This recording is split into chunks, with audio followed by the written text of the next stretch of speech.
దేవునికి స్తోత్రములు. హల్లెలూయా, హల్లెలూయా, హల్లెలూయా, హల్లెలూయా. స్తోత్రం, స్తోత్రం. బోలేష్ మహారాజ్ की జై. బోలేష్ మహారాజ్ की జై. స్తోత్రం, స్తోత్రం. Praise the Lord. మన యేసు స్వామికి జై. స్తోత్రం. ప్రియులారా, మరి మనసారా ప్రభువును స్తుతిస్తూ ఉండండి, ఘనపరుస్తూ ఉండండి.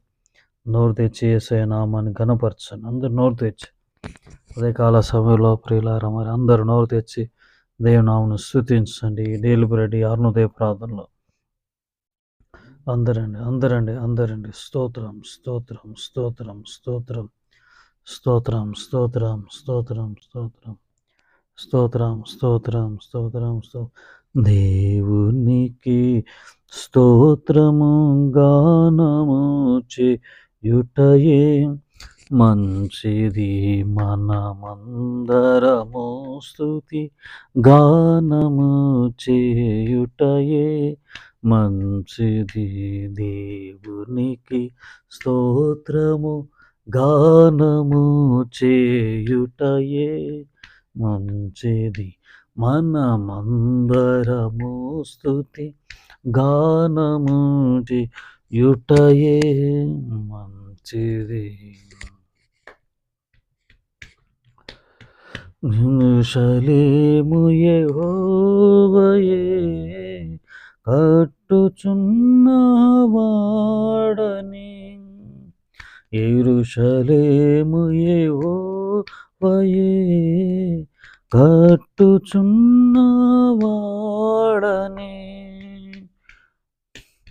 ఏ జనముకిలాగునా చేసియుండ లేదను.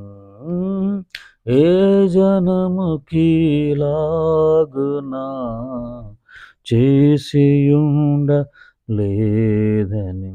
దేవునికి స్తోత్రము గానము చేయుటయే మంచిది. మనమందరము స్తుతి గానము చేయుటయే మంచిది.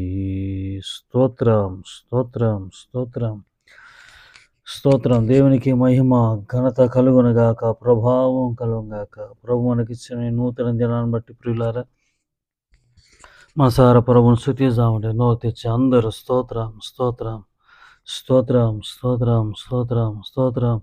ఈరోజంతటికి దేవుడు మరి కావలసిన కృపను దేవుడు అనుగ్రహించి మిమ్మల్ని కాచి కాపాడునుగాక. మీకు ఈ రోజంతా క్షేమం కలుగునుగాక, శుభం కలుగునుగాక, లాభం కలుగునుగాక, కృప వెంబడి కృప కలుగునుగాక, అధికమైన కృప కలుగునుగాక. హల్లెలూయా, హల్లెలూయా, హల్లెలూయా. ప్రభు కృప మీకు తోడై ఉన్నాగాక. అందరం మనసారా ప్రభుని స్తుతిస్తామండి. ఈరోజంతా మీరు మరి తలపెట్టే ప్రతి పనుల్లో నా ప్రభు మీకు సహాయం చేయనుగాక. ప్రతి పని మరి జయప్రదంగా మరి ఉండునుగాక. ప్రతి పని అవునుగాక యేసునామములో. హల్లెలూయా. నజరేయుడైన యేసునామములో ఈరోజంతా మీకు మరి అన్ని పనులు సక్రమంగా జరుగునుగాక. నా ప్రభు యొక్క దక్షిణ హస్తం మీకు తోడుగా ఉండునుగాక. మరి రోజు పెళ్లి రోజులు పుట్టినరోజు జరుపుకుంటున్న నా దేవుని ప్రియులందరినీ నా ప్రభు దీవించునుగాక. నూతన కార్యాలు, నూతన మరి శక్తిని ఈ సంవత్సరం అంతా మీకు దయచేయనుగాక. అలాగే మరి సంతానం లేకుండా బాధపడుతున్న వారికి దేవుడు సంతానం దయచేయనుగాక. పిల్లలు లేని వారికి పిల్లలు లేని వారు, సంతానం లేని వారికి దేవుడు మరి గర్భఫలం దయచేయనుగాక. పెళ్ళిళ్ళు కాకుండా ఉంటున్న వారి విషయంలో కూడా దేవుడు మరి కృప దయచేయునుగాక. అలాగే మన దేశాన్ని బట్టి, మన దేశంలో జరుగుతున్న సేవ పరిచయం బట్టి, సాంఘిక సేవను బట్టి, మరి యేసయ్య కృపా పరిచయను బట్టి, మమ్మలను బట్టి, సాయకృష్ణ ప్రతి ప్రియుని బట్టి, ప్రతి కుటుంబాన్ని బట్టి త్రియేక దేవునికి స్తోత్రం చెబుదామండి. స్తోత్రం, స్తోత్రం, స్తోత్రం, స్తోత్రం, స్తోత్రం, స్తోత్రం, స్తోత్రం. ఆమేన్, ఆమేన్. అందరికి వందనాలండి. మన ప్రభువును రక్షకుడైన యేసుక్రీస్తు అతి శ్రేష్టమైన నామంలో మీ అందరి వందనాలు తెలియజేస్తూ ప్రియులారు మరి కొన్ని అనివార్య కారణాలను బట్టి, పరిస్థితులను బట్టి ఆడియో మెసేజ్ చేయబడతా ఉంది. మరి దయతో మీరు గమనించగలరు. సరే అండి, మరి దేవుని వాక్యంలోనికి వెళ్ళిపోదాం. మీ ప్రార్థన మనవులు, మీ మరి కొన్ని విషయాలు మీరు మరి ప్రార్థనలు తెలియజేయగలరు. మీ కొరకు ప్రార్థించడానికి మరి ప్రార్థన కోరుకునే వారికి మరి ఫోన్ నంబర్లు ఇవ్వబడతా ఉంటాయి. చూస్తూ గమనించండి. అలాగే సహకరించేవారు కూడా, ఆర్థికంగా సహకరించేవారు కూడా మరి గమనించగలరు.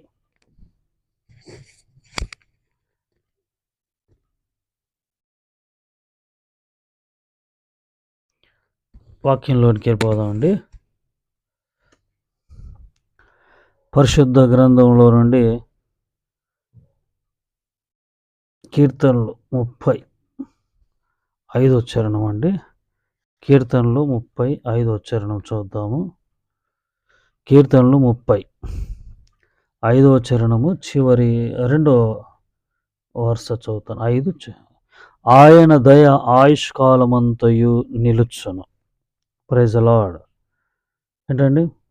ఆయన దయ ఆయుష్కాలమంతయు నిలుచును. ఆయుష్కాలమంతయు అంటే ఆయుష్కాలం అంటే ఎన్నాళ్ళండి?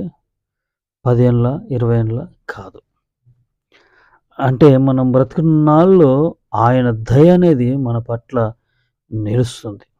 ఆయన దయ లేకుండా మనం ఉండలేం. Praise the Lord. ఆయన దయ ఆయుష్కాలమంతయు నిలుచును. మరి కొందరు 100 ఏళ్ళు, 110 సంవత్సరాలు, 120 సంవత్సరాలు బ్రతికేవారు ఉన్నారు. అంటే 120 ఏళ్ళ మట్టు కూడా దేవుని ఆయుష్కాలము ఆ వ్యక్తి పట్ల, దేవునందు భయభక్తులు గల వారి పట్ల, ఆయన ప్రియుల పట్ల ఉంది, నిలుచు, ఫేవర్ కదండి. అందుకే భక్తుడైన యోబు కూడా ఒక చోట అంటాడు, యోబు 17:14 క్షమించాలి, యోబు 10:12 యోబు 10:12లో జీవమును అనుగ్రహించి నా ఎడల కృప చూపితివి. జీవము అనుగ్రహించి నా ఎడల కృప చూపితివి, నీ సంరక్షణ చేత నా ఆత్మను కాపాడితివి. హల్లెలూయా, హల్లెలూయా. జీవం అనుగ్రహించి నా ఎడల దయ చూపితివి. ఇంగ్లీష్లో ఫేవర్ అని కూడా ఉంటుంది అనుకుంటా, చూడండి. నా ఎడల మీరు దయ చూపారు, జీవం అనుగ్రహించి నీ సంరక్షణ చేత నా ఆత్మను కాపాడావు. ప్రేమ దేవుళ్ళారా, భక్తుడు ఏంటంటే యోబు అంటున్న మాట, అయ్యా నా ఎడలో కృప చూపావు, దయ చూపావు, నీ సంరక్షణ చేత నా ఆత్మను కాపాడావు. ఆయన దయ అనేది ఆయుష్కాలమంతా ఉంటుంది.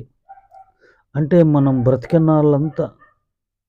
బ్రతికన్నాళ్ళంతా కూడా జీవించు కాలం అంతవరకు దేవుని దయ ఉంది. దయ కదండి ఆ మాట పలకటానికి, ఆ దయ అనేది కదా దేవుని దయ కదండి కదా. దేవుని దయ ఈ మరి నూతన దినాన్ని మనం చూస్తున్నామంటే దేవుని దయ, ఆయన కృప, ఆయన దయ జీవన అనుగ్రహించి మన ఎడల దయ చూపుతున్న దేవుడు. ఆయన నీ సంరక్షణ చేత నా ఆత్మను కాపాడితే, మన సంరక్షణ అంటే ఆయన కంచె మన చుట్టూ ఉండడం వల్ల మనము కాపాడబడతా ఉన్నాం. కాబట్టి మరి ఉదయకాల సమయంలో భక్తుడు అంటూ, అయా నా ఆయుష్కాలమంతయు 30 కీర్తనలో కదా, ఆయన దయ ఆయుష్కాలమంతా ఉంటుందట, నిలబడుకొని ఉంటుందంట. ఆయన దయ అనేది పోదు. కాబట్టి ఉదయకాల సమయంలో దేవుని దయ మన పట్ల ఉంది. గాడ్ బ్లెస్ యు అండి. చిన్న ప్రార్థన చేస్తాను. పరిశుద్ధుడగు తండ్రి, మహాగణుడా, మీ పాదాల వందనాలు. అయ్యా నీ దయ ఆయుష్కాలమంతా ఉంటుంది.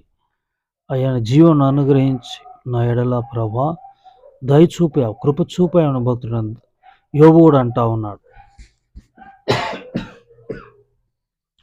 అయ్యా మా ఎడల మీరు దయ చూపావు, నీ సంరక్షణ చేత మమ్మల్ని కాపాడావు అయ్యా. మా చుట్టూ మీ కంచె నుంచి అందుబడికి స్తోత్రం. ఈ వాక్యం ఉంటున్న ప్రియుల చుట్టూ మీ కంచె నుంచినందుకు వందనాలు ప్రభా. ఈ వాక్యం ఉంటున్న వారికి ప్రభా, ఇదిగో తండ్రి ప్రభా, వారి పట్ల ప్రభా మీ దయ ఎప్పుడు ఉండునుగాక. కృప చూపండి. ఈరోజు సేవ, పరిచర్య, అలాగే ఉద్యోగాలు, వ్యాపారాలన్నిటిని ఆశ్రయించండి. ప్రయాణాలకు సుఖవంతుని ప్రయాణం, మంచి వాతావరణం దయచేయండి. యేసునామమున ప్రార్థించి వేడుకుంటున్నాను తండ్రి. ఆమేన్, ఆమేన్. ఆశీర్వాదం అండి. త్రియేక దేవుని కృప, తండ్రి, కుమార, పరిశుద్ధాత్ముడు ఈ వాక్యం వింటున్న మీకును పరిశుద్ధులందరికీ తోడైయునుగాక. ఆమేన్, ఆమేన్.